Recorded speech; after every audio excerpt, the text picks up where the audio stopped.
Estou aqui presente apenas com a minha voz para falar muito rapidamente sobre o espetáculo Luiz Gama, Uma Voz pela Liberdade. Del Garcês e sua equipe conseguiram uma façanha: dar voz a esse herói praticamente desconhecido que tanto lutou pela libertação dos escravos a seu tempo. Luiz Gama teve suas palavras riscadas da história oficial do nosso país. Mas aqui estará ele, praticamente ao vivo, para falar de si e daquilo que ele enfrentou. Mas antes que o faça, quero contar a vocês que Luiz Gama, no ano de 2018, talvez mesmo apoiado pela repercussão que lhe deu este mesmo espetáculo, foi finalmente reconhecido por leis federais como herói da pátria e também como patrono da abolição. Os esforços empreendidos pela OAB e por toda a sociedade brasileira conseguiram finalmente colocar Luiz Gama em nosso panteão de heróis brasileiros. Outros virão com certeza, muitos outros. Aproveitem o espetáculo e divirtam-se. Muito, mas muito obrigado.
Eu, mesmo sendo republicano e sem a concordância dos meus valiosos correligionários, faço a propaganda abolicionista, se bem que de modo perigoso, principalmente para mim.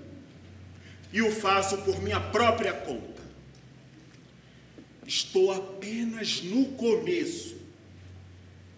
Quando a justiça fechar as portas dos tribunais, quando a prudência apoderar-se do país, quando da imprensa quebrar esses prelos, quando nossos adversários ascenderem ao poder, eu saberei ensinar aos desgraçados a vereda do desespero.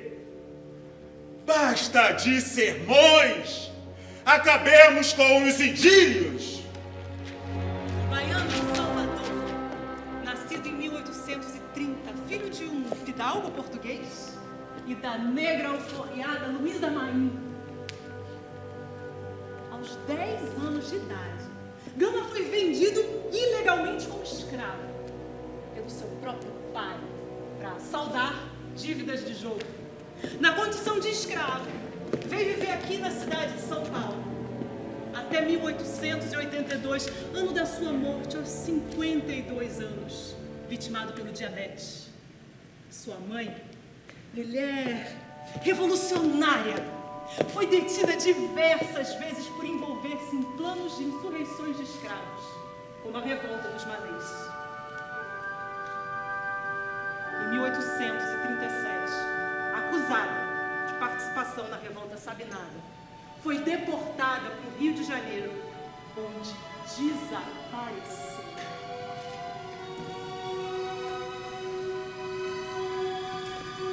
Minha mãe, Luísa Marinho. Durante muito tempo procurei por ela, em vão. Jamais a encontrei. Sou filho natural de uma negra da Costa Mina, Malê, africana livre pagã que sempre recusou o batismo e a doutrina cristã. Era de baixa estatura, magra, bonita, a cor era de um preto retinto e sem lustro. Tinha os dentes alvíssimos como a neve. Era muito altiva, geniosa, insofrida e vingativa. Dava-se ao comércio. Era quitandeira muito laboriosa. E mais de uma vez na Bahia foi presa, como suspeita de envolver-se em planos de insurreições de escravos que não tiveram efeito. Depois da Revolução do Dr. Sabino, a Sabinada na Bahia, veio ela ao Rio de Janeiro e nunca mais voltou.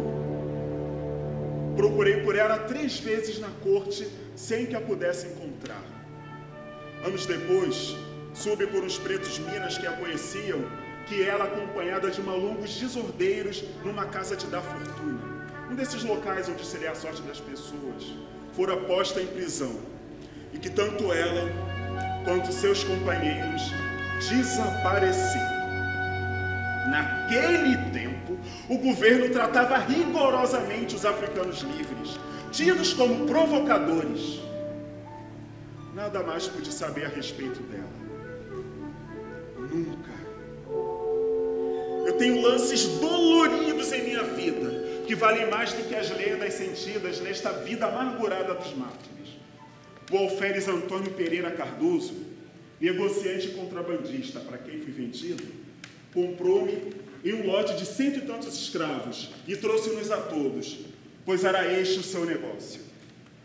Como já sabem, tinha eu apenas 10 anos de idade quando fui vendido ilegalmente como escravo pelo meu próprio pai.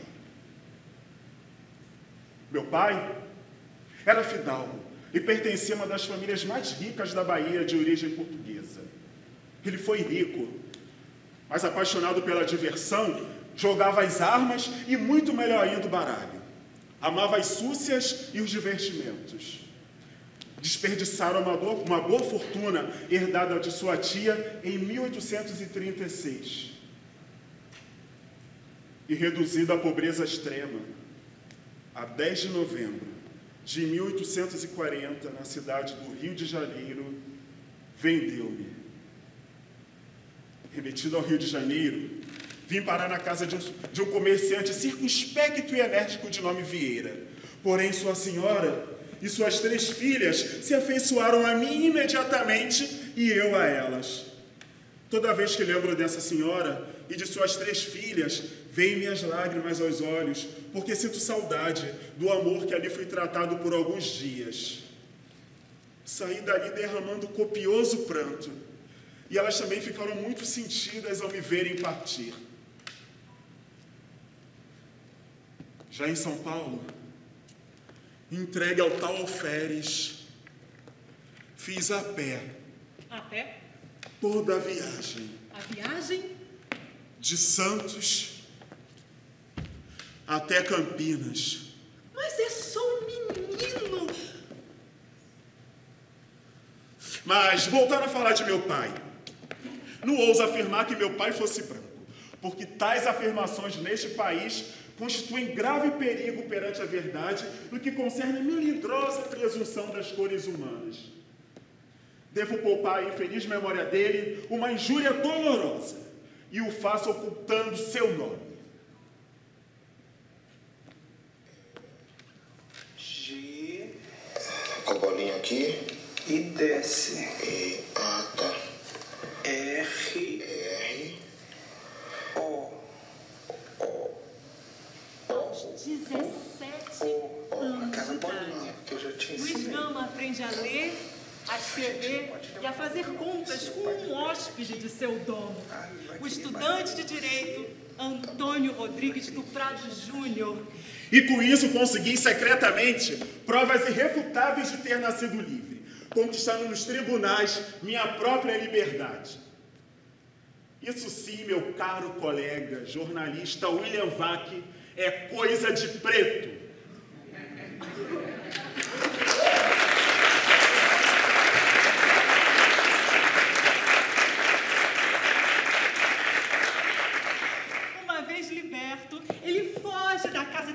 ano, ingressa na Marinha, onde após um suposto ato de insubordinação a um oficial, é detido por 36 dias, expulso em seguida. Inicia aí a sua magistral trajetória com a palavra escrita, algo quase exclusivo a homens livres e brancos. E aos 29 anos de idade, já era um autor consagrado e considerado o maior abolicionista do Brasil. Adotou um estilo onde literatura, jornalismo e política se misturam. Lembrando que Gama não frequentou nenhuma faculdade de direito. Estudou sozinho, um verdadeiro autodidata. Exerceu a função de advogado. Ou melhor, rábula. Rábula não! Advogado provisionado. Uma licença especial para advogar em primeira instância. No entanto, nunca lhe foi permitido conseguir este diploma. Foi o primeiro autor a admitir-se negro, o maior advogado dos escravos deste país e uma das personalidades mais notáveis do século XIX. Se negro sou ou sou bode... E bode era uma palavra utilizada pelos brancos de maneira ofensiva para designar as pessoas de pele escura. Me desculpe, eu interrompi, por favor, continue. Se negro sou ou sou bode, pouco importa. O que isto pode?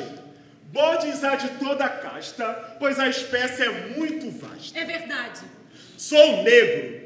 Eu vou lutar incansavelmente nos tribunais e na imprensa pela liberdade de todos os cativos. Em nós, até a cor é um defeito, o imperdoável mal de nascença.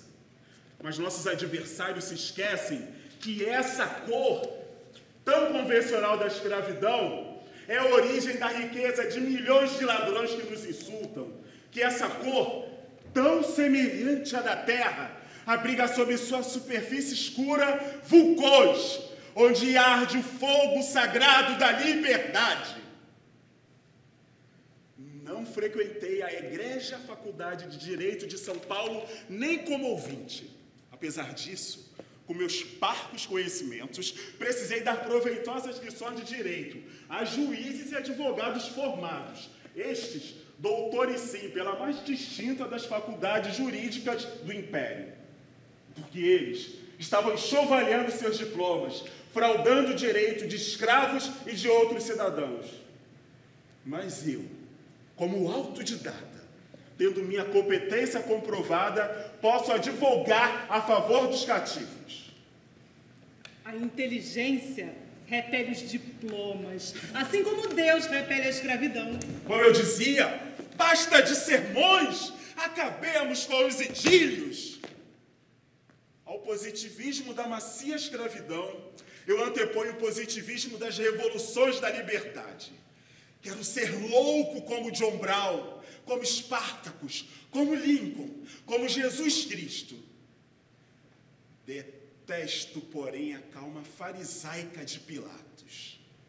Conheço os mandamentos da lei e vou lutar contra a cruel instituição escravagista. A lei de 1831 proíbe, extingue o tráfico de escravos. Então, liberdade aos africanos ilegalmente escravizados. Sei perfeitamente o que é ser escravo. Sei perfeitamente o que é ser escravo. Gama, senta aqui. Não consigo respirar. Não consigo respirar.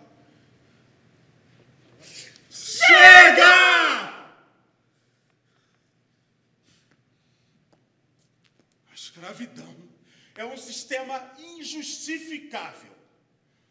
O escravo que mata o seu senhor, seja em que circunstância for, mata sempre em legítima defesa. Sim, um Cristo negro diariamente é chicoteado, despido, algemado, chicoteado por todas as partes do corpo, baleado. 80 tiros. Não! 257. Esse mesmo Cristo negro é arrastado em bandos mudos, é sacrificado. O que era negro transforma-se em Lázaro. O preto torna-se vermelho. A república, a verdadeira república, é o único regime capaz de garantir liberdade, igualdade e fraternidade entre todos os homens.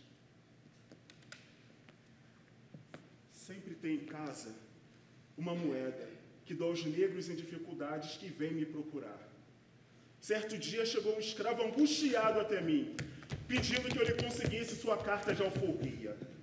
Logo depois chegou o amo do rapaz, perguntando por que dele querer ir embora se era tão bem tratado.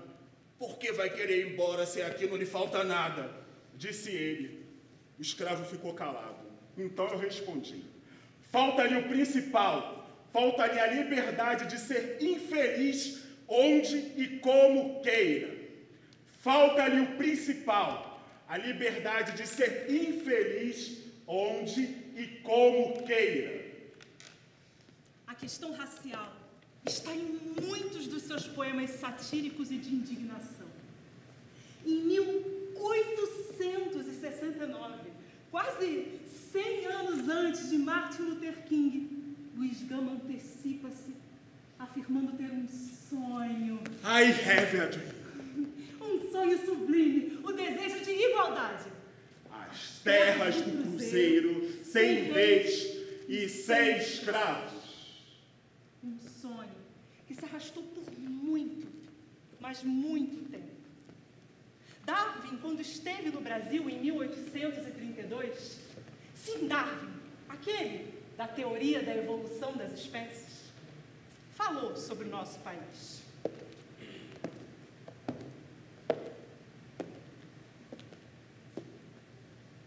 Eu nunca mais ponho os pés num país escravocrata. No Recife, um jovem negro era constante e brutalmente espancado pelo seu senhor. Até hoje, quando ouço um grito de madrugada, eu penso que é um escravo brasileiro e me tremo todo. No Rio de Janeiro e em Salvador, as donas de casa tinham tarraxas para esmagar as articulações dos dedos dos escravos domésticos. E aos domingos, iam à igreja, onde diziam amar a Deus sobre todas as coisas e ao próximo, como a si mesmos.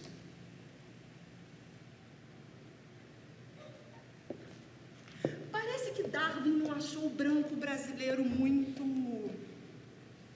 evoluído. Mas hoje não, né? Hoje tudo diferente, né? Com certeza.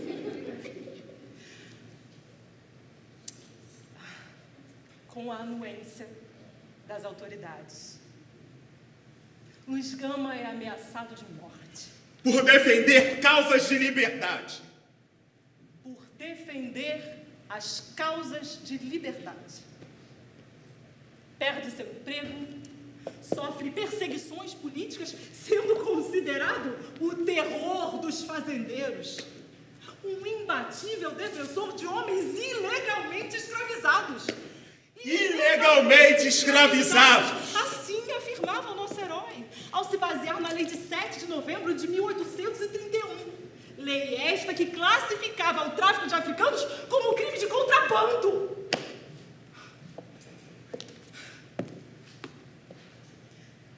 Este herói, Luiz Gama, faleceu em 24 de agosto de 1882, sem ver concretizada a abolição que tão bravamente defendeu. Nem tampouco viu nascer a República. Todos os jornais do Brasil deram a notícia da sua morte na época.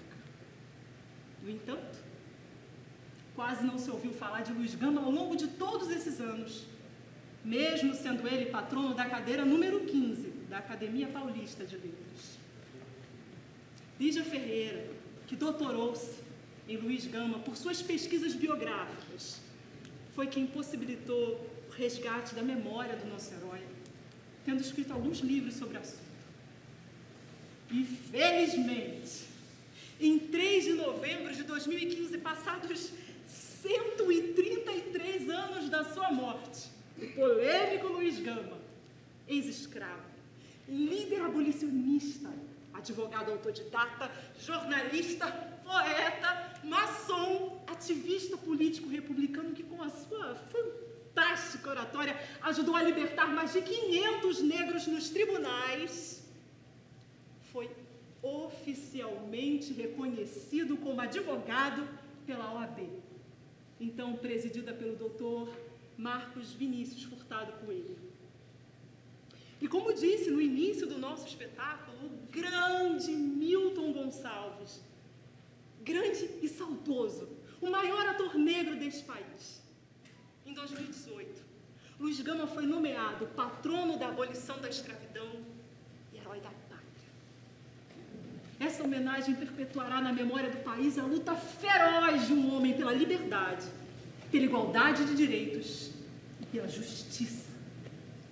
Este ato, aliás, é parte dos objetivos da Comissão Nacional da Verdade da Escravidão Negra no Brasil, estabelecida em 2015 e presidida pelo advogado negro Humberto Adamo.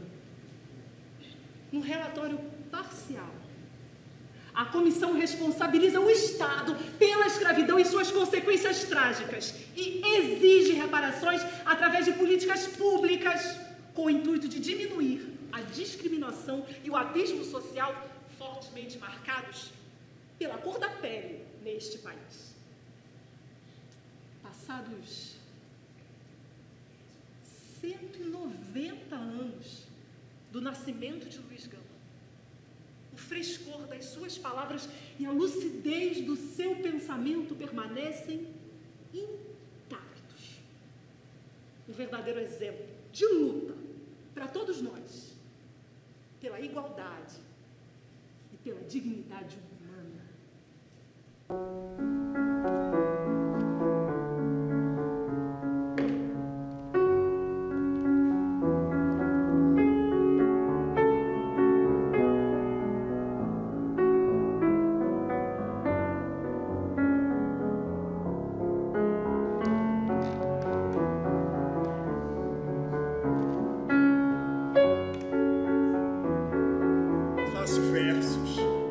Escrevo para muitos jornais, escrevo para outros jornais literários e políticos e redijo para alguns, com extrema dedicação às causas humanas, em especial à abolição. A liberdade e a igualdade não são privilégios, e sim direitos de qualquer pessoa. A liberdade e a igualdade não são privilégios, e sim direitos de qualquer pessoa. Vamos todos juntos? A liberdade e a igualdade não são privilégios, e sim direitos de qualquer pessoa.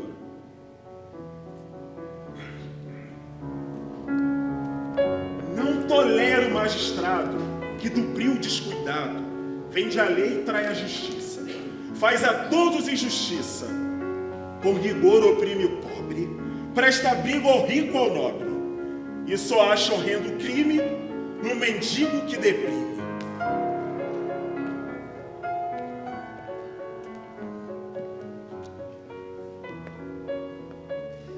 Eu, Luiz Gama, advogo de graça, por dedicação sincera à causa dos desgraçados. Não pretendo lucros, não temo violências. No foro e na tribuna, ganho pão para mim e para os meus, que são todos os pobres, todos os infelizes, e para os míseros escravos, que em número superior a 500 tenham arrancado as garras do crime da escravidão. Sim, milhões de homens livres, nascidos como feras ou como anjos nas fúlgidas das areias da África, roubados, escravizados, açoitados, baleados, arrastados neste país clássico da sagrada liberdade.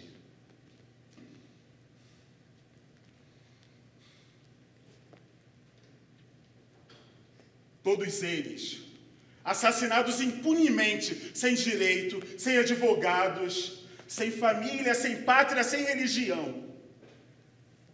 Vendidos como bestas, espoliados em seu próprio trabalho, transformados em máquinas, submetidos ao sofrimento de todas as horas, todos os dias, de todos os momentos, em proveito de especuladores cínicos, de ladrões impudicos, de salteadores sem nome. Tudo isso sofreram e sofrem em face de uma sociedade opulenta, em face do mais sábio dos monarcas e da luz divina da santa religião católica apostólica romana. Diante do mais generoso e mais interessado dos povos, que recebia uma carabina envolta numa carta de alforria, mas com a intenção de se fazerem matar de fome, de sede e a bala nos esteiros paraguaios. Os que nos leitos dos hospitais morriam, volvendo os olhos ao território brasileiro, e que no campo de batalha caíam, saudando o glorioso pavilhão da terra de seus filhos. Estas vítimas eles, que com seu sangue, com seu trabalho, com sua jaquitura, com sua própria miséria, constituíram a grandeza deste país, jamais encontraram quem lhes oferecesse um gesto espontâneo, delicado, supremo, que lhes quebrasse os grilhões do cativeiro. Sou abolicionista sem reservas. Sou cidadão. Creio ter cumprido o meu dever.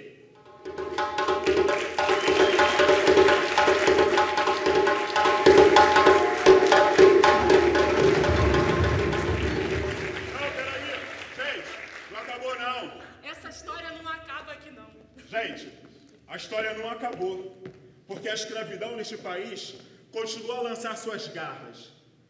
Mas Luiz Gama não morreu, senhores. Luiz Gama não morreu.